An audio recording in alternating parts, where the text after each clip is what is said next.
to do a review session because we pretty much wrap up memory and cache. And here's the announcement before I go toward any practice question and things. And Lab 6 is posted online and it'll be due in the next 2 weeks. And also be aware that Lab 5 is due this Sunday at midnight on Sunday. So you have 2.5 days to work on it. Hopefully you guys are almost done debugging, trying to figure out why number doesn't match or working on extra credit. And anyone have any questions on Lab 5? Yeah. Lab 6 video Sunday? Yes. We'll Lab 6 video Sunday. I'll bring it up. On I'll bring it up to the meeting, the TA meeting, because right now it's due on Friday.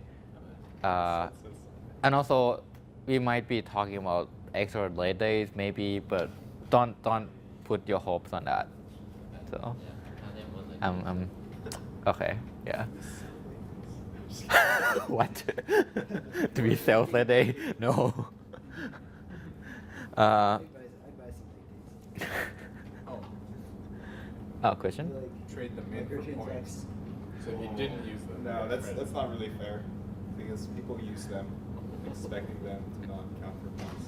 Yeah. So actually, it's possible if you want to not use your late days, but trade, like get the points off from being say 1 day or 2 days late. Yeah. I didn't understand what you said. So for example, you submit your lab late. Depending on how many days you got it late, you get some deduction, right? If you do not want to use your late day, or for example, your late day just are not there anymore, sadly. But yeah, you can decide. You can tell us, I'm not going to use the late day for this lab, right? For example, you know somehow your lab screw and you might not get that much points anyway, stuff like that. Midterm 2 is in 3 weeks, just be aware. I mean, Spring Carnival is coming next week. You might get context switch and try to get some rest, get some sleep, please. But yeah, be aware that midterm 2 is coming. It'll be almost the same format and length, so be aware of that as well. You can come talk to me on, like, maybe if there's a strategy on how to approach the midterm, look at cost efficiency, like points per minute spent on each question, stuff like that.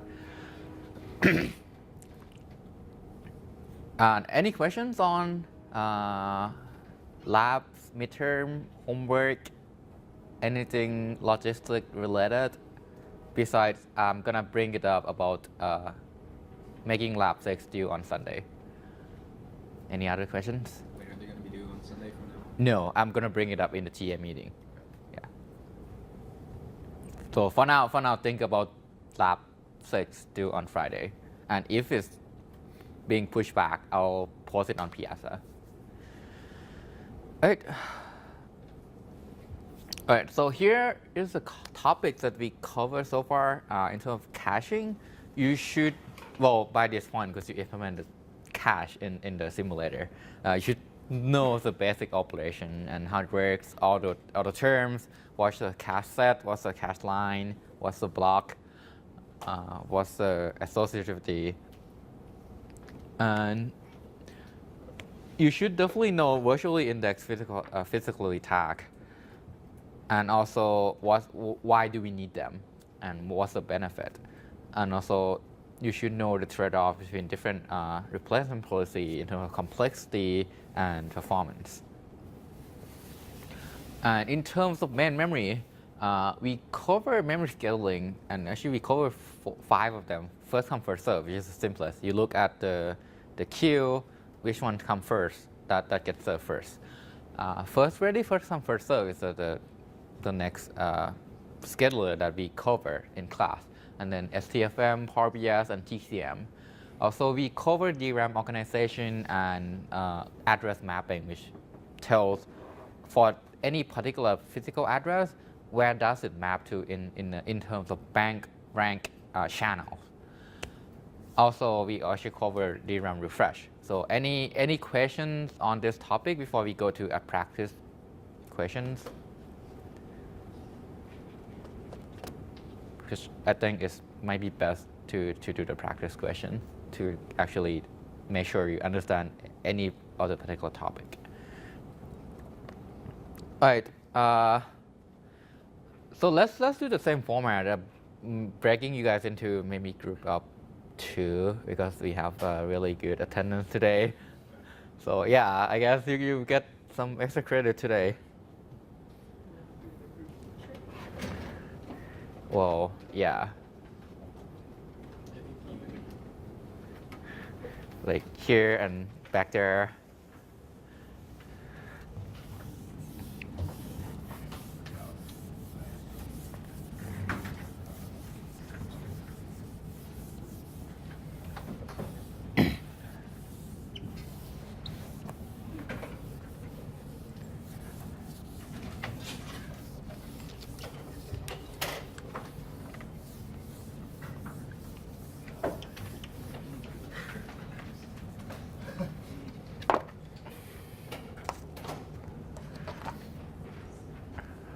All right, that's it? Nothing changed, okay. So is this group 1 and the rest like group number 2? Wait, did you say 2 people groups or 2 groups? 2 groups. Oh. Yeah, I guess. Yeah, I guess. Why, okay, why not more points for everyone? Yeah, no, that's why I was sad when you said 2. Okay. It's much better. I think you guys should send some people there. There's just too many here.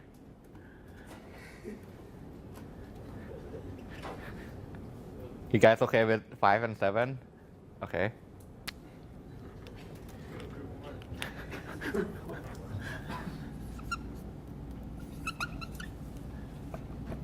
All right, given this setup, send 1 for soul from your group. If you want to get points, draw me the cache and what's the, given the physical address, virtual address, tell me which bits are which. And in the meantime, I'm going to write some program. Right? Okay, be writing it up. Just in case I get it wrong. We'll fact check you as well. Okay, so. Well, this thing doesn't really work, actually. So my group is helping me in real time. Yes, right. All right. So So you know how to we have work on this. associated, right? Right. So obviously. Give me some more room. Okay. Okay, so just You need some more 1, 2. room. So the first thing we're going to look at though is the 32-bit address, right? So we have 32 bits.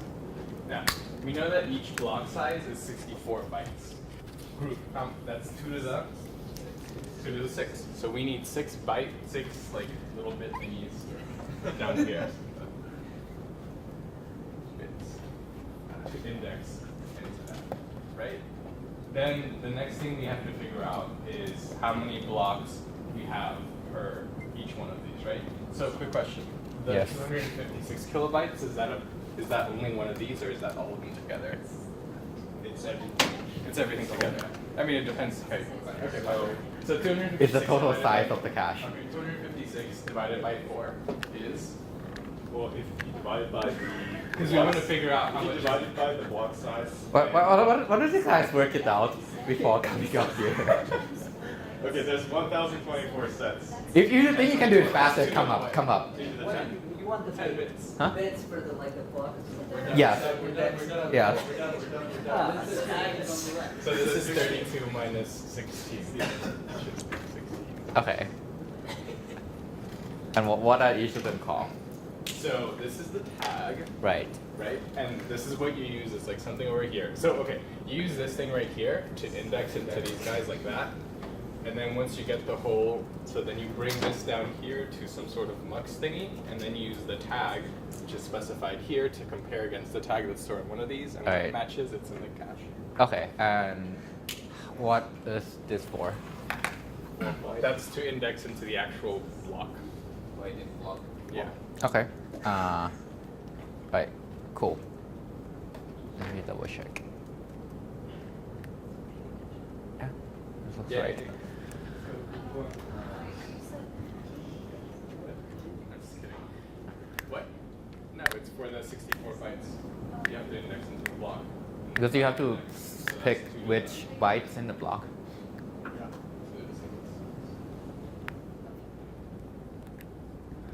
Yeah, that's 64 is 016. Yeah. All right. How much are these experiments? The same format. The same format. I'm gonna add it up to the homework. Whatever.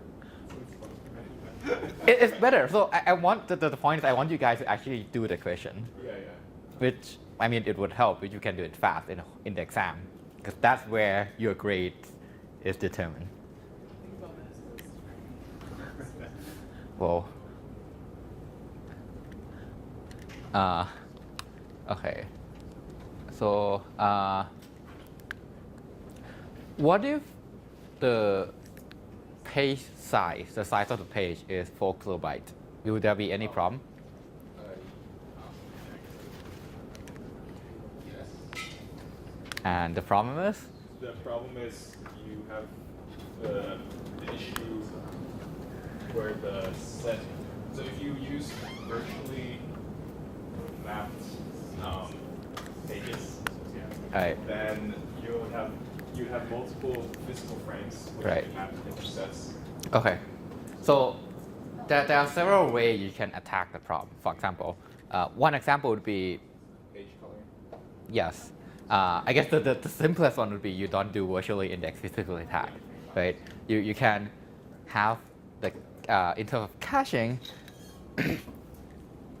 you can use physical address. What's the problem with that? The problem is you have to go through the TLB or Right. walk the page table, Right. which is slow, and Okay. you want your L1 to be accessed quickly. All right. So for the next question, I mean you pretty much answered that. For the next question, come up here and draw.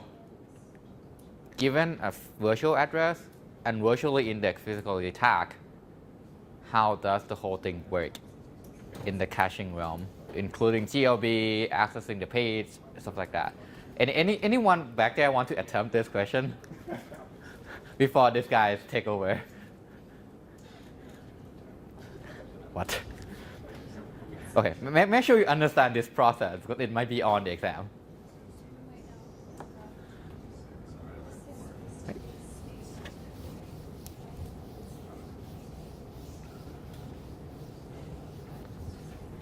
Okay. And let me finish my program. Ooh, this is fancy. Yeah.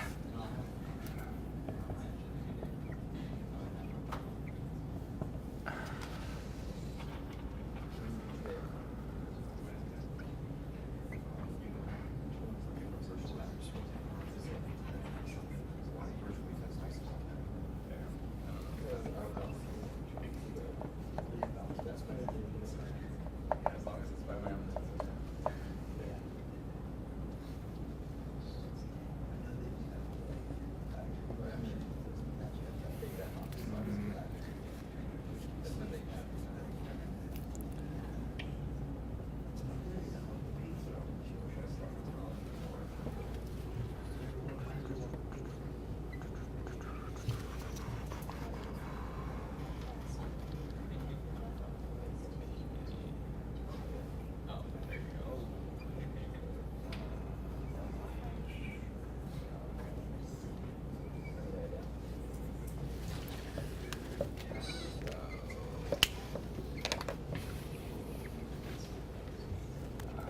Oh crap. This is not right. Anyone back there want to redo what he's doing? It's I say the physical address, the one page is 4 kilobyte. Yeah, so that's the assumption. I mean, I said it. What if the page is 4 kilobytes? okay. All right. Once you finish drawing that, explain the whole process so that your friends can understand what's going on. I'll give you the mic. Let's see. You'll be on YouTube. Oh, okay. What is the question? The question is, given the virtual address, any virtual address in a 32-bit address space, and assuming that that particular setup and the one page is 4 kilobytes, draw the whole process of translating and grabbing some data from the cache, which is the virtually indexed physically tag setup.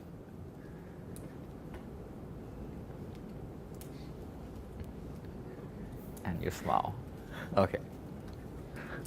Did you understand the question? All right. Okay, so here we have virtually indexed, physically tagged. Wait. Mike. Okay. Oops. Okay. So we see here, this is the format of our virtual address, and assuming a 4 kilobytes page size, this is the format of the physical address. So this is for page offset and page number. So the first thing we do is, so this is our 4-way set associative cache. We use our virtual address to get the index. So that's the virtually indexed part to find out which index. And then since we're physically tagged, we have to use the virtual address to look up into the TLB to find the physical address. And then the tag is then derived from the physical frame number. So this tag would be used in our tag comparator to find out from which way in the set to choose to get the data. So. All right, and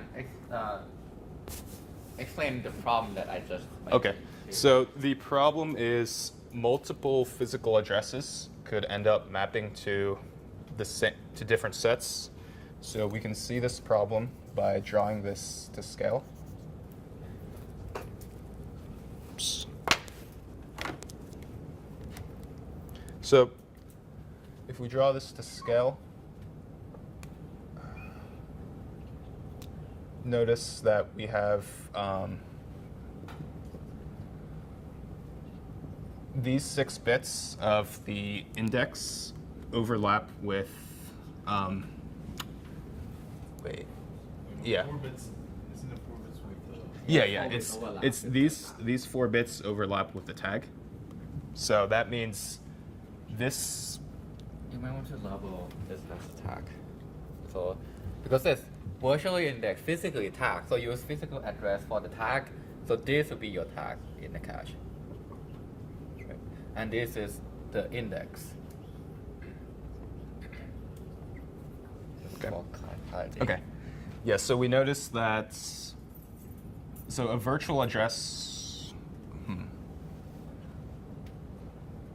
So basically the same tag can end up mapping to different sets because of these bits over here, these 6. Wait, no. That's not even the tag. Okay. You're getting there though. The same tag can something happen to them because that Are you losing like how much like different stuff you can store because you're not separated? Because if they're overlapping, then you don't have like as many different things. actually no, but it has to do with either hypernym or synonym props in the cache. One of those. And any help? Anyone want to take over from behind? So let's see. The problem is multiple. So it can be either one of the two problems. You have one virtual address that maps to many locations in physical address, or you have multiple virtual address that can map to one location in the physical address. Which one of the two?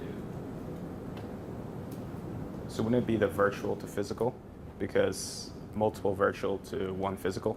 Because multiple virtual address, or the same physical address can be in the cache in different places, in different sets at the same time.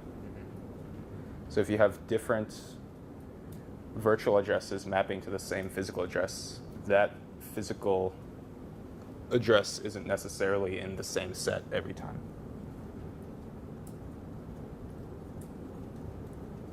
I think so. Wait, multiple virtual address mapping to the same Physical address. Are we caching virtual addresses? I think that's more along the line of you just because it can be in the different processes. Right? Because in different processes you have its own virtual address. And then they similarly to the virtual address equation that we gave you guys in the picture, right? You can have virtual address mapping to the same physical address, something like that too. But even on process 1 and process 2, I can spawn 2 addresses, virtual addresses that have pretty much the same address. Ideally, they can go to different locations because they have different processes. And to prevent that, one thing you can do is hack the processes. Right? What if you have one virtual address? Is it possible to have one virtual address in this case to go to different physical address? So let's see. Or vice versa? So one virtual to multiple physical.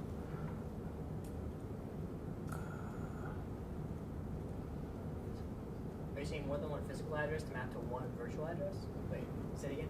Oh, The difference? so either you have one virtual address mapped to multiple physical address, Right. or multiple physical address got mapped by what? Multiple virtual address that map to one physical address. Right. Either you have many VAs to one, Yeah. or one VA to many VA. Which one is it? Which for the one case? is the case for the? And why do you need page coloring in the first place?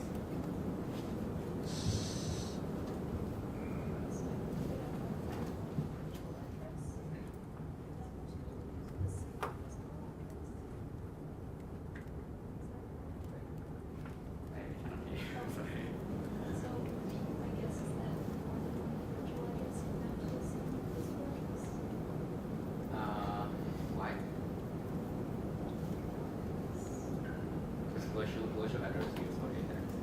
And why is that? The index is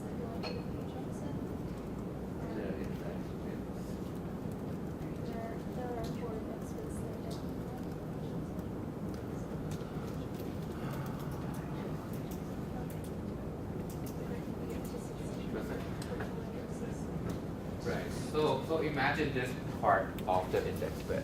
That because ideally what you want to do is you want to have this breakpoint right at the page offset. That'd be ideal, right? So I mean one way you can use you can increase associativity to decrease the index bit. But if this is the case, what happens is this part doesn't go into this chunk. And what can happen when that's the case? So that means the same tag can end up in different sets. Yeah. Yeah. Right. So. Cool. Oops. Okay.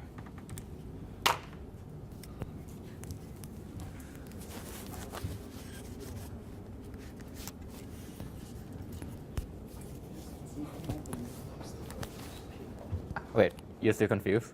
No, I said I confused myself. What's this Okay. overlapping thing? Like, Okay, yeah, so they're overlapping, but so yeah. Let me rephrase so that the whole class is here. Can you, when you use this as an index, right? Is there a way such that it fit within these 12 bits, given this set up for virtual address and physical address? Because you have 2 extra bits. Huh? For example. No. What do you mean? So ideally for virtually indexed physical tag, right? For ideally what you hope would happen is the virtual address, the one that goes into the index, would fit in that 12 bits, right? So ideally you want index to be only this much. Oh, okay. So you have some overlap But now you have overlap. with the virtual address tag. Yeah. Are these different numbers, the virtual address and the physical address? Definitely a different number. So then why does it matter? So think about the scenario where It's virtually indexed and physically tagged. Yeah. So you use the physical tag to find out which set matches the edges. But And- since the bits overlap, Yeah. that means the same physical tag can end up in multiple different sets. Table. this thing. Because of those 4 bits, Yeah. different virtual addresses mapping to the same physical address could cause a cache, physical tagged. If those last It's bits, okay, we can talk about it off. We can talk about the same. Yeah, same memory. I guess we can talk about this after class too. But I hope, huh? In the virtual here, this used to index into which bytes in the cache line. Yeah. So this, first of all, so when you see this type of question, you look at the block, the size of the block, right? And that have to be because you have to access those bytes. Yeah. So you reserve them. The rest go to index and tag. Because you know the size of the cache and the associativity, then you can know how many bytes go into the index, right? That's the number of sets. Or let's. Yeah. Essentially, you know how many. Okay, so if you think about cache as a structure where it's like rows and columns, and the column would be number of associativity, you know that from that calculation, you know how many rows would be in this whole cache, because you know the size of this whole thing, and you know what's the number of column by. This is the associativity. This is the size of the cache, right? The whole thing is the size of cache. If you divide them, you get the number of rows. That's how that's how you determine the index. In this case, when you use virtual address as an index to the cache and physical address as a tag to compare whether it hit or miss. Now you can run into the problem where you require page coloring, which will be my next question. Is how can page coloring help in this case? Yeah. could you explain page color real quick? Okay. All right. Oh, that's the question. Yeah, that's the question. Never mind. Because we went over this in class, but I mean, anyone of you guys want to take a?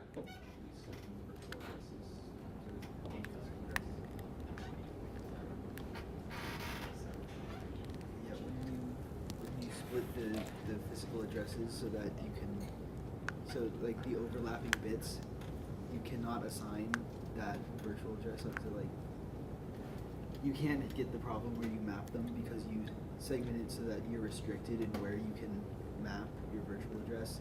Yes. So you're basically adding the extra bits that overlap, you're adding that like ambiguity that you lost there. Right. You're creating that again by segmenting the Yeah. So because you have this ambiguity in this overlapping bits. Sorry for that.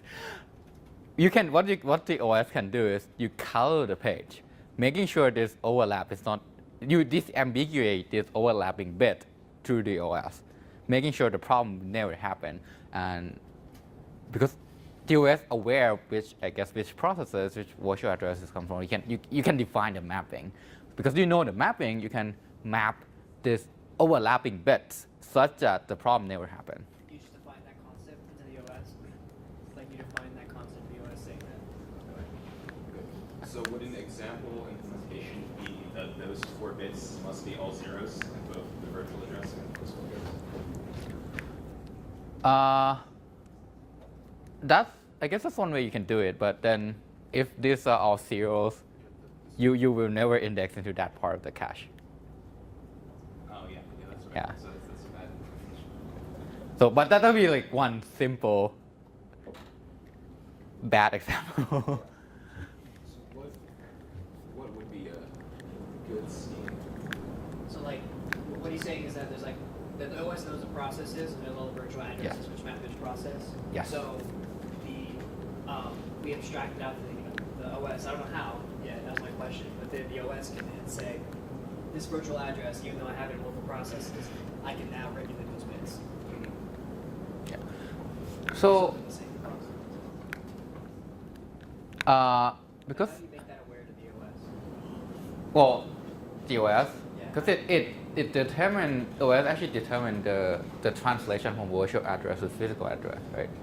So Okay. one way you can do is, because you know the translation, you can map, say process 1, you can map all zeros into those bits in a physical address. Process 2, The OS does the yes, yeah, That makes sense. right? And if it's not clear, I guess we can go over that in office hour or email me as well. And now let's go to the other huh? For, oh yeah. How about I give extra credit to everyone who attends this class? Let's do that actually. Good. Huh? What? Well, it's a review session. This is like usual. I break you guys into groups, but not many people attend and in the beginning, so we have only 2 groups. Yeah, and I mean, since you guys are answering questions as a team right now, so yeah, I mean, it's gonna go to the homework, and everything, as you realize, it's not the main factor that goes into your grade. But still, 3 points is 3 points. All right, having the same assumption, oh, actually, before that, look at this program. I totally forgot this question. Look at this program, and with just the caching part, will this fit in the cache? 10 to the 10. So 10 to the 10. 10 to the 10, and it loops again. I plus 4. Yeah.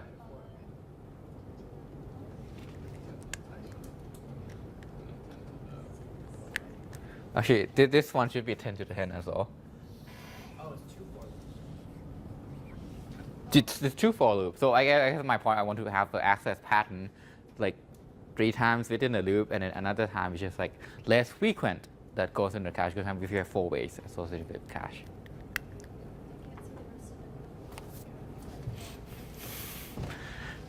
This is kind of like I have an element that I access the first, second, and third element loop over, and then I access the 4th element, the last element, only once when you exit the first loop. But then you loop this whole thing over again and again. What's the block size?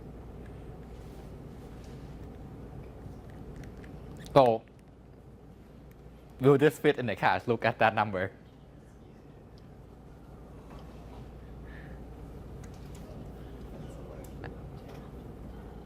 It's not 2 to the 10, it's 10 to the 10. And 10 is like 2 to the 3 already, so it's like 2 to the 30. So this one fit in the cache for sure. So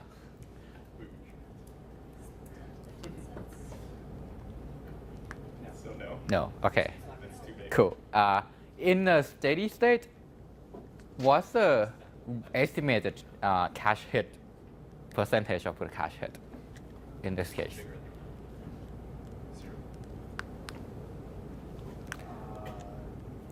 And in the steady state, let's assume that we don't really count this guy, because you loop over this 10 to the 10 time and you look at this once. So this will this be, okay, next question, will this be a cache hit when this thing exit the loop?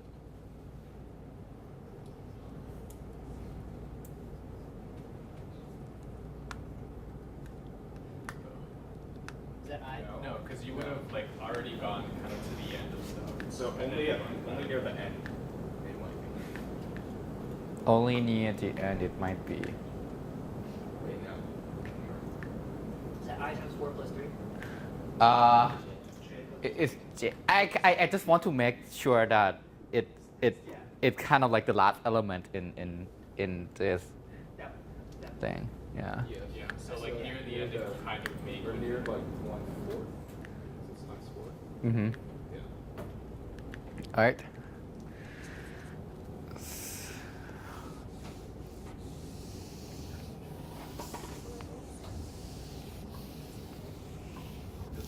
Oh, I mean,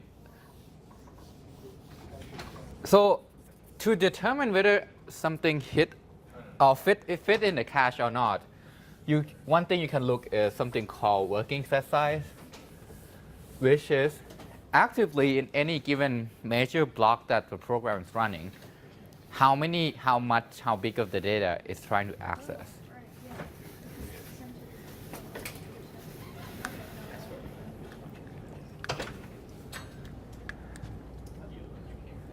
Right, and given disregard this example, look at this setup.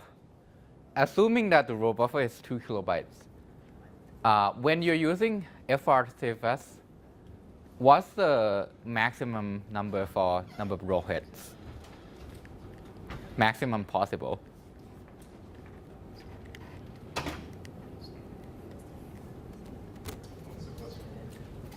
That's the question. In terms of percentage. Oh shit. Oh wait, no, we're still on the cosine, right?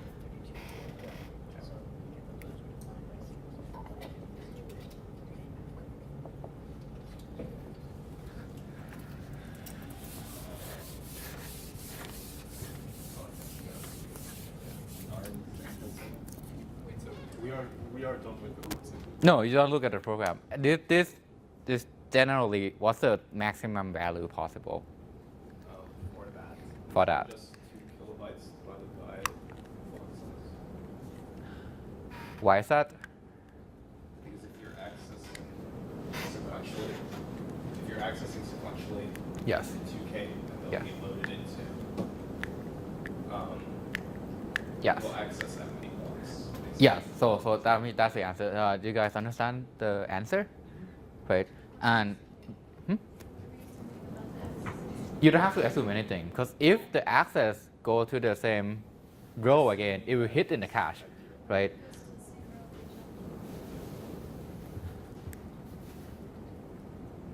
Because given, say, you have one process, and you look at the maximum values, my question is the maximum value possible. So, which means that it fits in the cache if you grab them, right? With that assumption. Oh, what was the answer? You divide. So number of hits, how many number of hits would be you divide this number by the block size? Because the first access, you grab that row, it will be a row buffer miss. Any subsequent access, you go through that row, and it will be all hits. And any additional subsequent access to the same row, it will hit in the cache.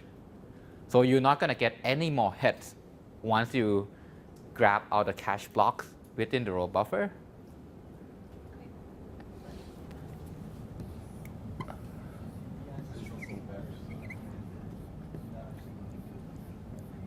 So think of row buffer as this. It's like a buffer that contains all the cache blocks with a contiguous cache block, right?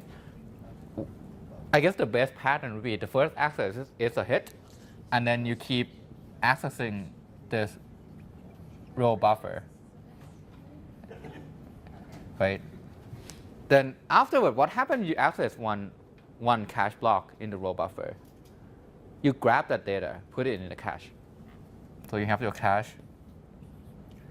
You grab this block, put it here, and then you access the next one. It's a hit, right? You grab this, put it here. After you access everything will be in here, right? Whenever you want to access any data within that row again, it's already in the cache, right? So the cache already filtered all those accesses. You're not going to get any more hits afterward. Yeah. Hey. So we really need how many row accesses, right? Because hits is usually hits and misses. Well, I mean, the maximum value would be maximum possible. Yeah. Yeah. So let's now context switch to another sample problem from previous exam.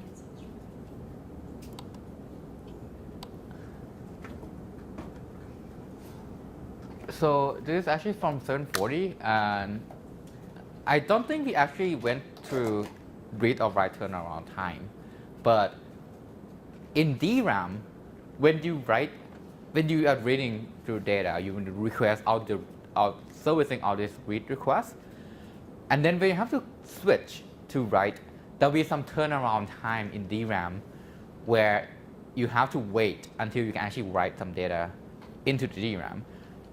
And also, when you're writing, after you're done writing and switch back to read, the read mode, there's also another turnaround time extra in addition to just the read and write latency. So given this number,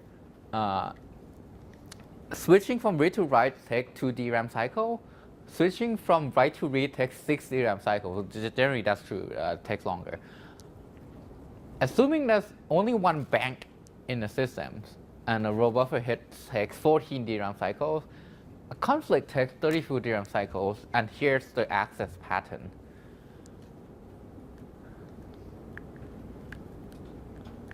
And row number, column number. When using FRCFS, can you show me what are the total penalty, including the order of accesses? Anyone want to take a stab? Is the DRAM empty? Like when the first one, the far left hits, is what's in the row buffer? Is row buffer empty?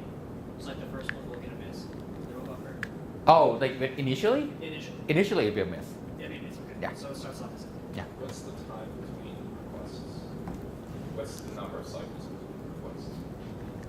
Oh, when it arrives at the DRAM, or? Yeah.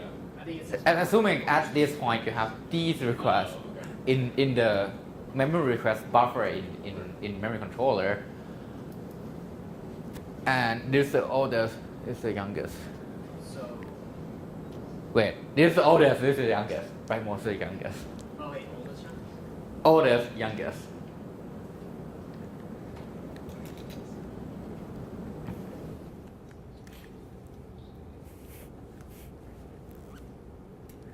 Come on, come up and write it.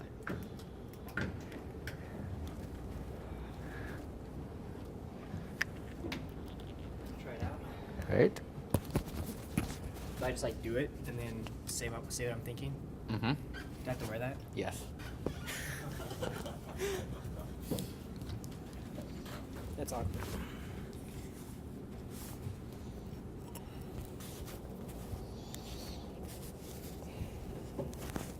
Can you hear me now? Good. Okay. So read one.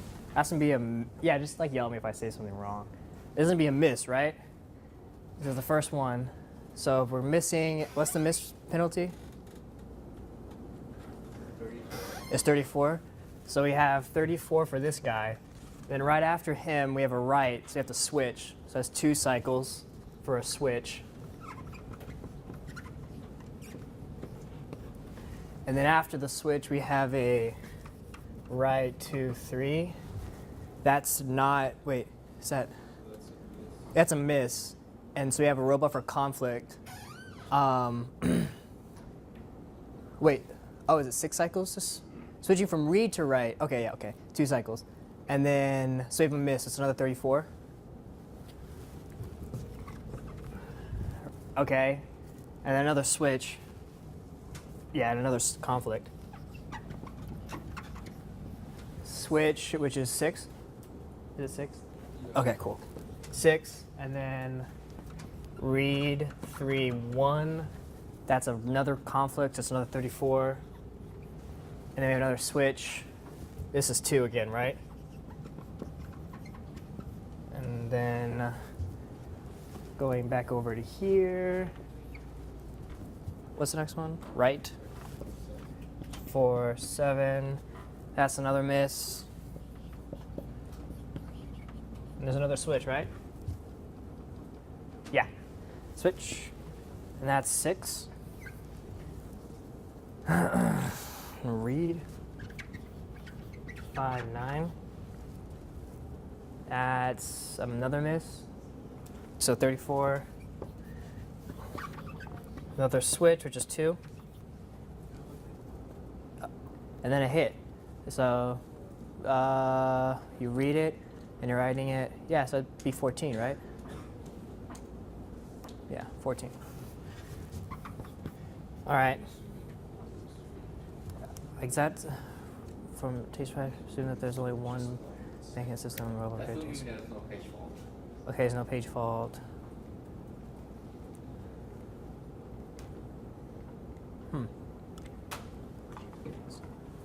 Okay. We're not dealing with like so the 14 cycles for a robot for a hit, like if we're writing data, that includes like for a write, like it includes like pre-charging and all that good stuff. Yeah. So Okay. that pretty much does it. Does everyone understand what's going on? Cool. Everyone cool? Yeah, sure. So now, what if you modify this scheduler and prioritize writes? Okay. Oh, am I doing more? You can do more here. What do I have to do? Prioritize write before read. Right before reads. Yeah. And I have all of this already. Yes.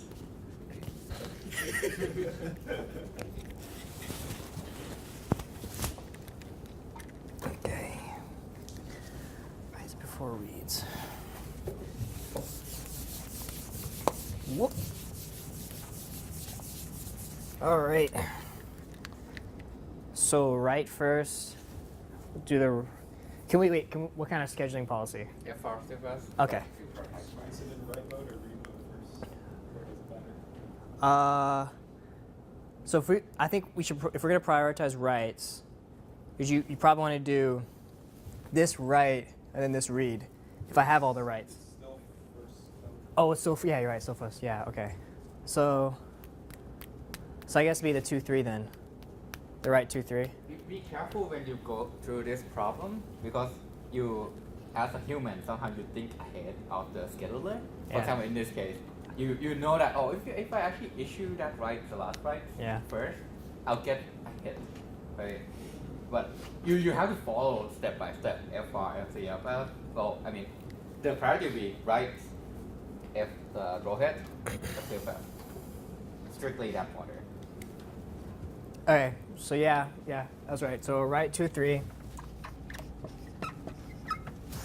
It's a miss, so it's 34. And then we're gonna prioritize more writes. Okay. So do you just prioritize writes above reads? Yes. Okay, so we have to do the write 4, 7, right? Okay. That's another miss. We're still writing. And then the next write, so the write 5, 5. Yeah. So another 34. Nope. Yeah, that's right. Okay. And then we can do reads. Okay. So a switch. What's that switch cycle? 6. And then a read 1, 1. Read 2. No. 3, 1. Thank you. And a read 5, 9.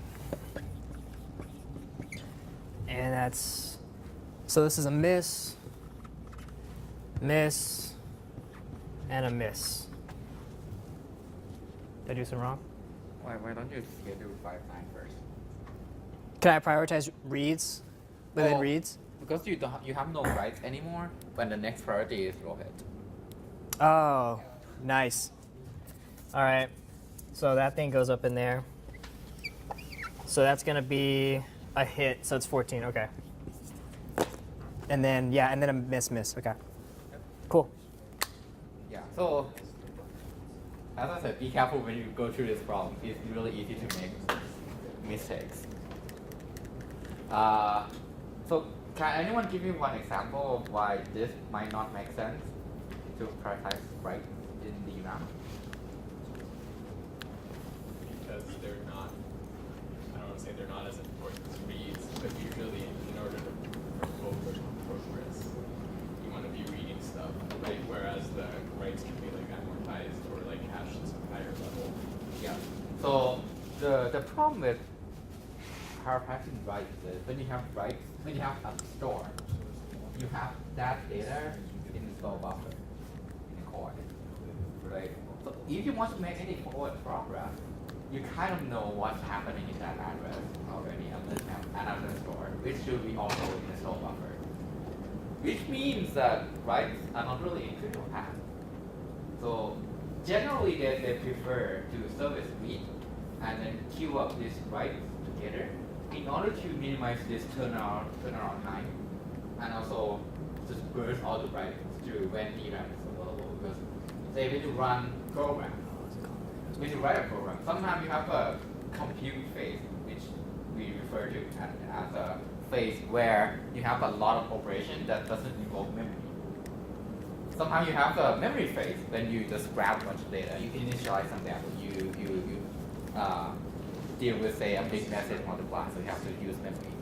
So if you if I were to change that read 5.9 to a read 5.5. Right, that's the column. Yeah, so that's the column. And if we prioritize writes among 4 reads, does the memory controller have to realize that there's going to be a conflict if I move this read behind this write? It's column, not a bank. A what? It is a column, not a bank. Oh, my bad. Yeah. Thank you. Yeah, I think this is a little bit of a trick question. It's actually not a bank number. You have one bank, but then one index goes through in different columns. But yeah, in general, you would like, when you design a controller, in general you prioritize read first, unless you have a lot of writes.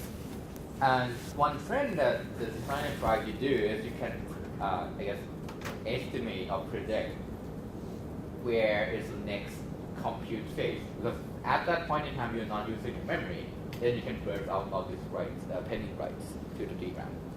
So you can service the future reads. Right? Cool. Yeah. Nothing else? Anything else? Okay. Thank you. There you go. Right?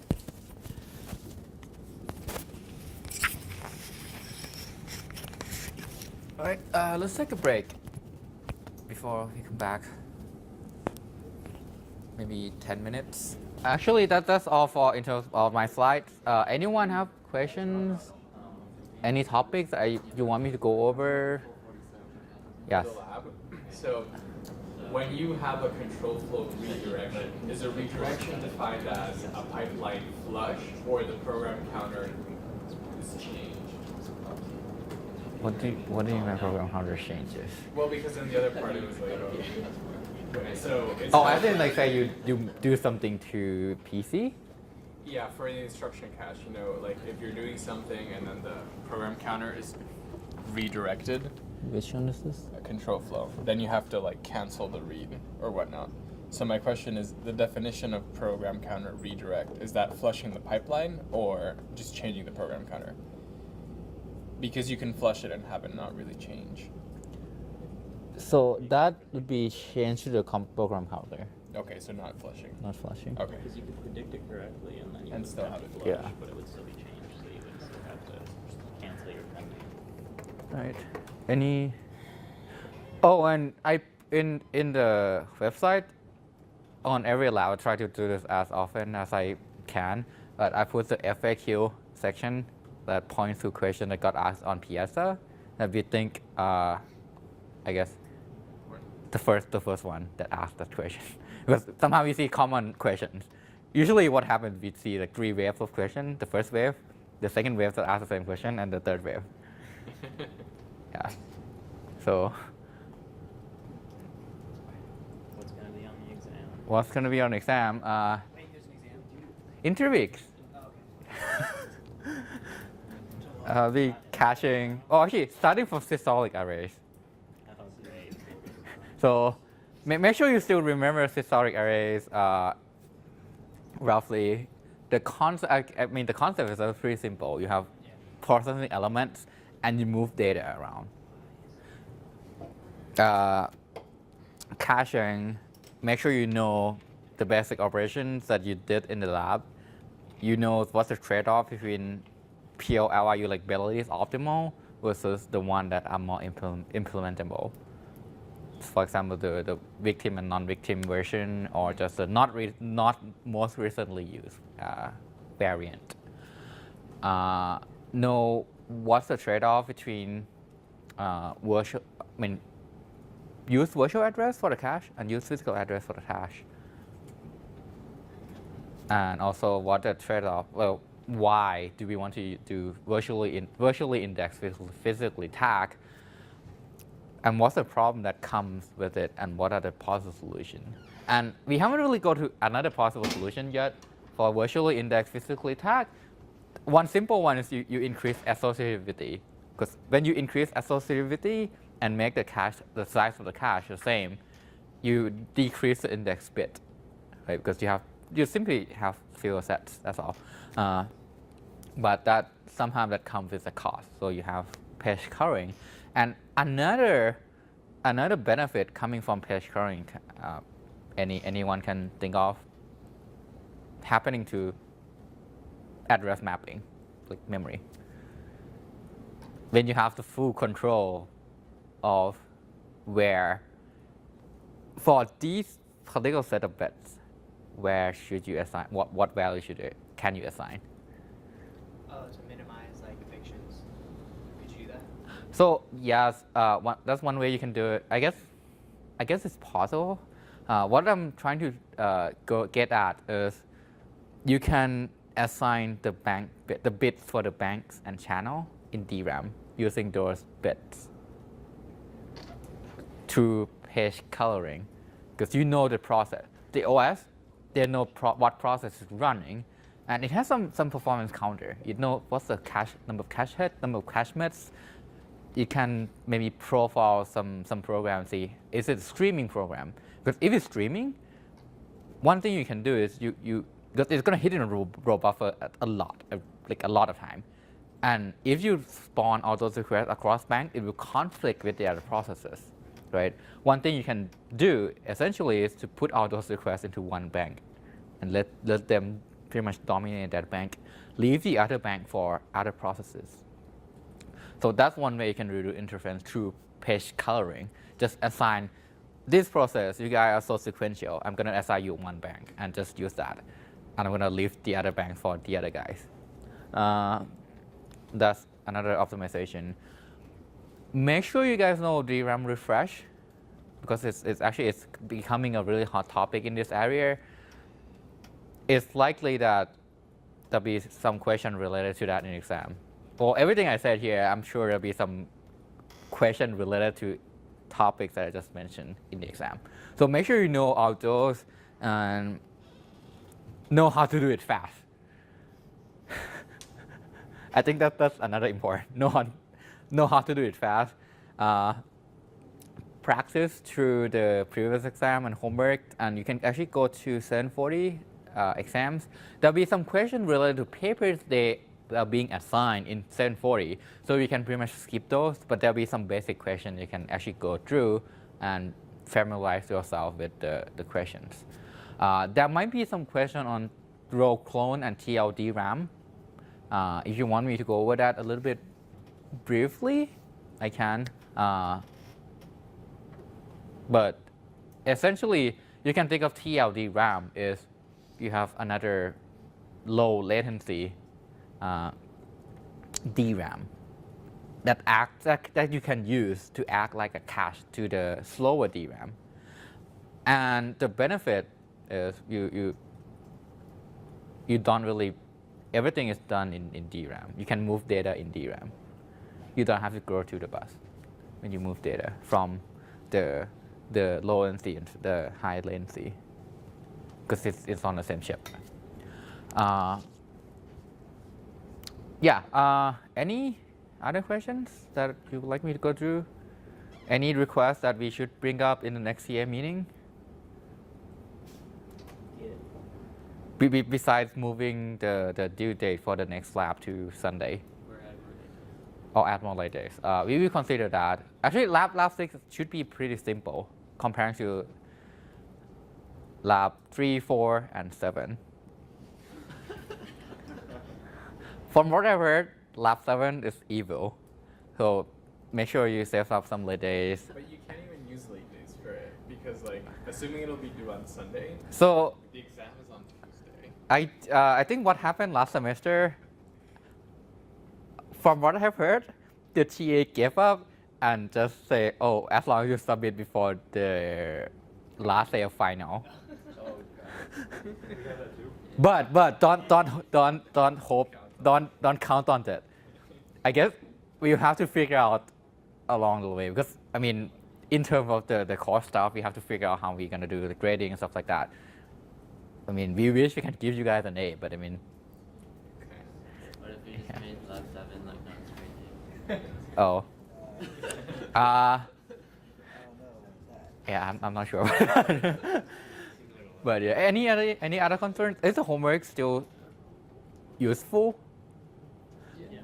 Okay. Make sure you know how to do the homework. Because I realized a lot of people double check it with the previous exam. That's totally okay. Make sure you know how to do the question. And make sure you do it fast.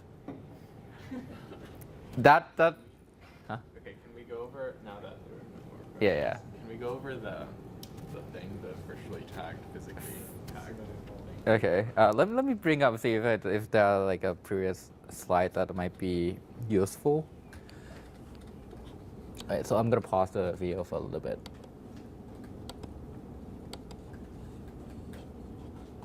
Slides.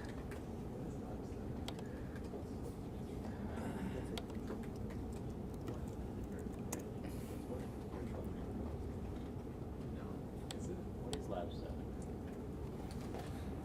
7? So you haven't really gone through that concept yet, but it's the share cache. And when you have multiple levels of share cache, what can happen is, say, one process updates the L1 cache, and it's being shared by the other processes. Now, what happened to the data in L2?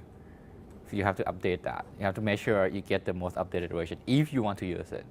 But then there's some optimization to it, which is if you update the cache and you know no one else using that, you can just like silently use it.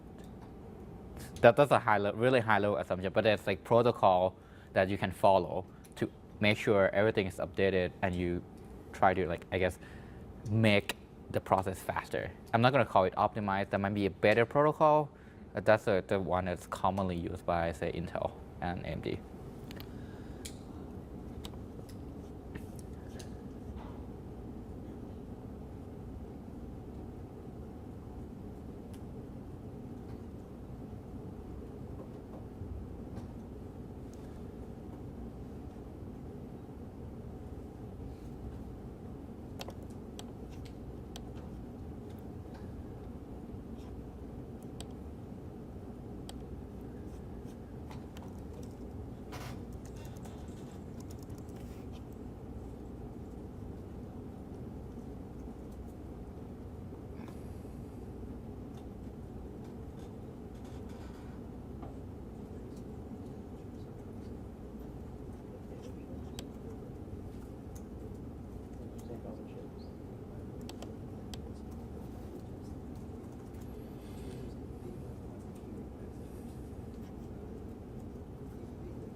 So do you want me to go through the virtually index physical tag or page coloring first?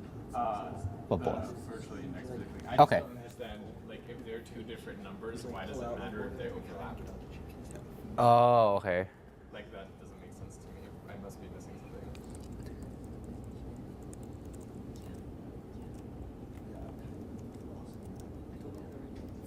I understand that it happens.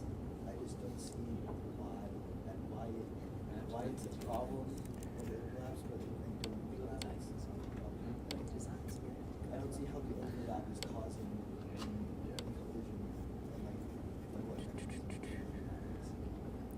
let me grab that real quick. I'm grabbing the slides.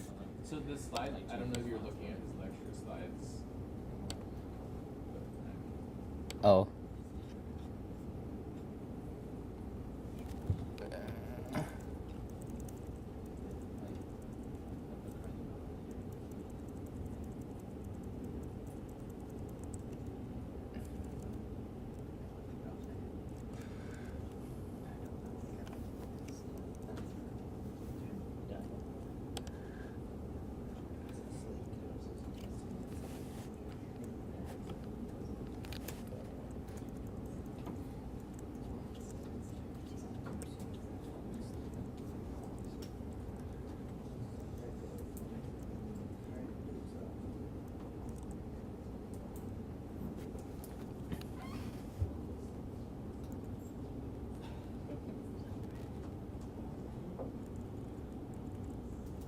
Alright, so no, not from that slide.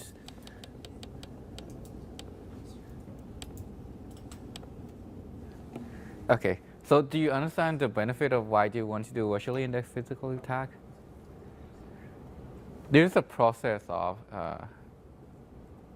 grabbing data in the cache, right? If you do everything in the physical world in the cache, you have to go through the TLB over here. If not, then there's also this cost of like, oh, you got virtual address, somehow I have to get physical address to the, when I got going to the lower hierarchy. You can overlap the latency by doing virtually indexed physically tag. And then here's the problem. So in this case, ideally that's what you want. You have index, they're not going to the VPN. So what happened if index went over? You can have synonym. What does it mean? Is you can same physical address can exist in multiple VA. Why? Because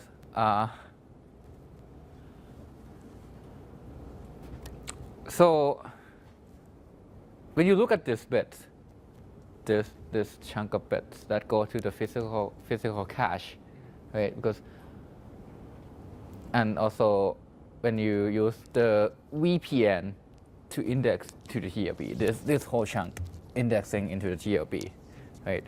This gives you PPN, and that's pretty much you compare it to the tag, right?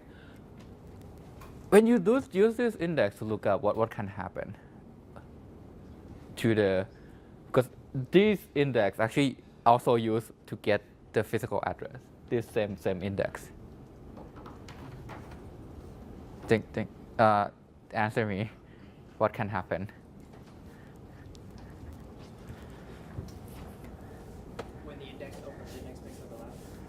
Yes. You're gonna get more than like in the cache, there'll be multiple copies of the same thing, basically. Do you get that? Why would, so in that physical cache, because the bits that you're taking are bigger than the page offset, Yes. this is all the same number, right? Yes. You will have multiple entries. Yes. Why is that? So in the physical world, what are the physical address? What chunk? So you have page offset, you have PPN. Yeah.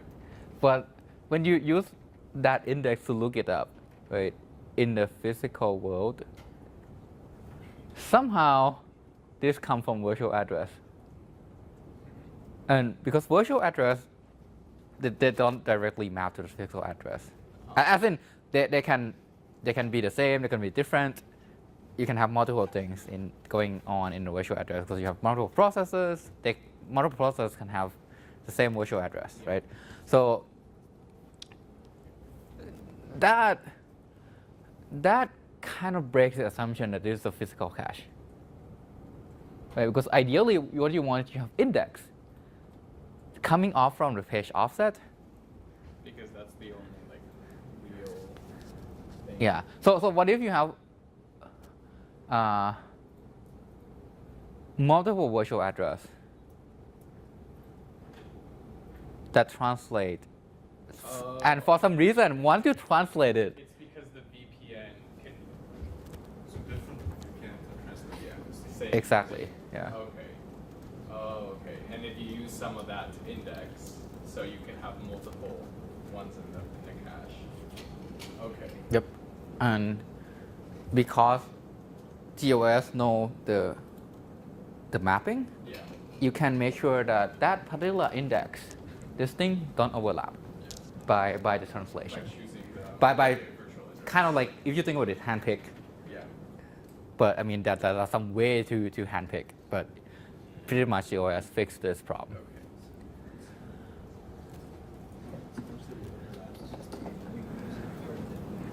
Yes, you use a part of VPN. Yeah. Because the VPN, the same VPN could be used by two different processes. You Yeah. can say, oh, okay, they're on virtual Yep. address space. So if you have to take care of the overlap, what's the benefit of having that extra space? Oh, this bits? Well, I mean, so suppose you have a big cache, right?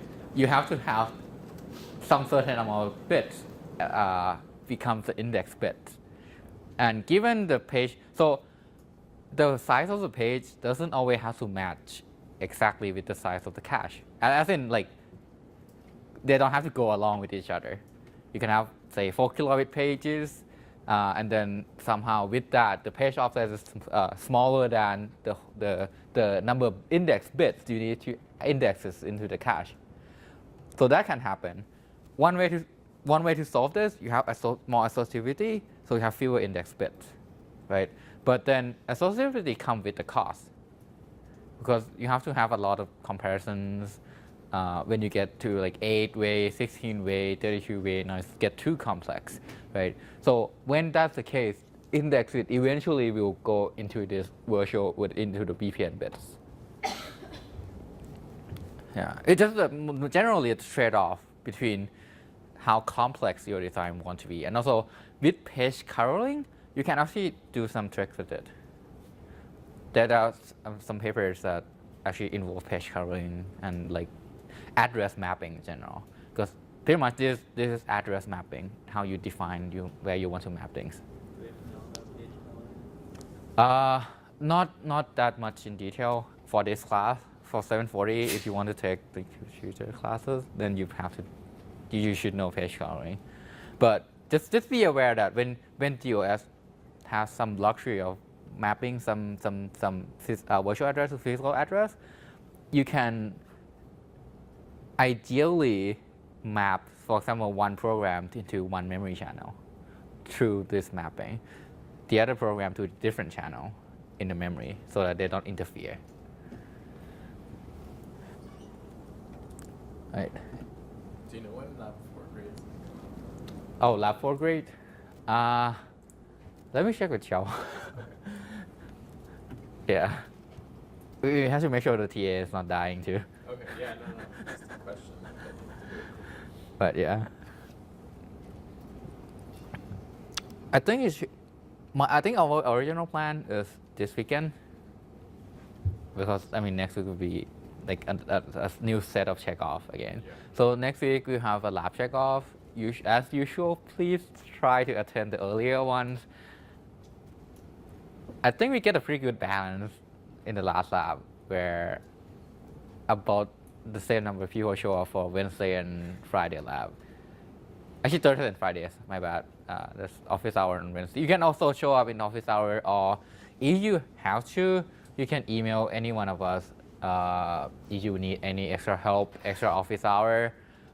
In general, you feel like we should have more review. And then what? Yes. Next week for checkoff. Did you talk? Oh, Because because Carnival. Carnival. So we have Thursday, Friday, and we have lab Thursday, Friday. So Interesting. yeah. Lab cancel, yay. No, just kidding. So I guess we figured it out. Probably we'll shift that to the week after. My original plan is to go over some of the papers in the week after. So maybe I can do it at both of them at the same time. Okay. Yeah. But I mean, because we had a lot of research going on in DRAM. Maybe would you be interested if I explain what's going on in like research right now? Oh, is it? Is it gonna be on the exam? Do you want me to say yes? No. No, they won't be on exam. I mean, if you want to study further, it's good to know. If not, I mean, I can go over the materials too. Actually, I think maybe better for me to go over materials because that's right before the exam. So I guess I'll have another real session saying like, given a virtual address, go through the whole process of grabbing data. That might help. But then I have to prepare some like whatever is in the cache, what's in memory, and stuff like that. So I can do that. Yeah. All right. That's all I have. You guys have any questions? I'll be in my cubicle over there. Oh, here too. Yeah, that's fine. Yes. You and Brent. Is Brent here? I saw him. Yeah. I have your exam. My exam? Yeah. Oh, because I asked for it. Yes. And I have your exam too. No, the guy behind you. All right. That's all. I'll be in my cubicle.